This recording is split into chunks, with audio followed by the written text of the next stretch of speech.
Добрый день, дорогие друзья! Сегодня я хочу прочитать вам чувашскую народную сказку «Красавица-Плаги». У одного мужика было 3 сына. Старшие сыновья были женаты, а младший Иван холост. Пришла пора женить и младшего сына. Для него отец выбрал самую что ни на есть красивую в деревне девушку – Плаги. «Нравятся тебе Плаги?» – спросил он сына. «Нравится-то нравится, да говорят уж больно лениво», – ответил Иван. «Только и думает, что глядеться в зеркало, собой любуется». «Ничего, сынок, научим ее работать», – сказал отец. Женился Иван на красавице Плаги. Справили честь-почести свадьбу. Живут молодые день, неделю, 2 недели. Иван вместе с братьями работает. Не сидят сложа руки и старшие невестки.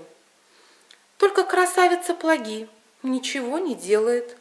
Выйдет в сад, сядет в тенек, да и посиживает.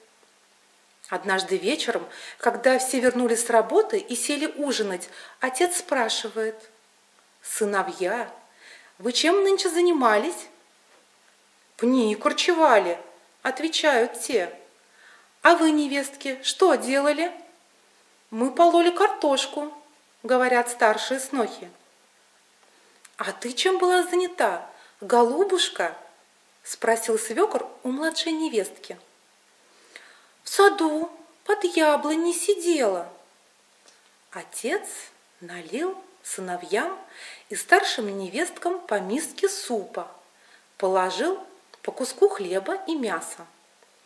Младшей невестке налил миску супа, положил рядом с миской ложку, и все. Похлебала красавица Плаги жиденькой похлебочки. На том ужин ее и закончился. Утром опять все ушли на работу. Одна Плаги осталась дома.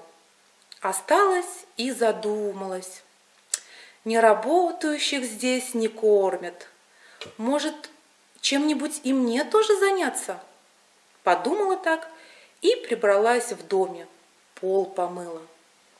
Вечером за столом отец опять спрашивает: «Что сыновья нынче делали?» «Пни корчевали», — отвечают те. «А вы чем занимались?» — спрашивает отец у старших невесток. «Пололи», — ответили они. «А ты, Плаги, что поделывала? Опять в холодке под яблоней сидела?» «Нет, я убиралась по дому, пыль вытирала, пол вымыла», — сказала Плаги. На этот раз свекор налил невестке супу и положил кусочек хлеба. Ест Плаги этот кусочек и думает: выходит, в этом доме кормят лучше того, кто лучше работает. Пойду-ка завтра и я полоть картошку. Так и сделала.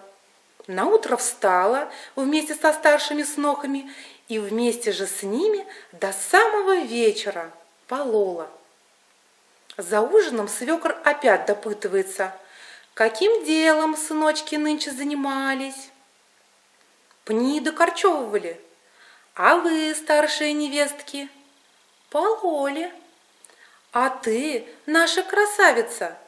Дошла очередь до Плаги. «И я нынче полола», — ответила Плаги. А одна из старших невесток прибавила: «Она сегодня работала проворнее нас. Мы едва за ней успевали». И в этот раз отец положил перед Плаги вдоволь и хлеба, и мяса. Так красавица Плаги научилась работать.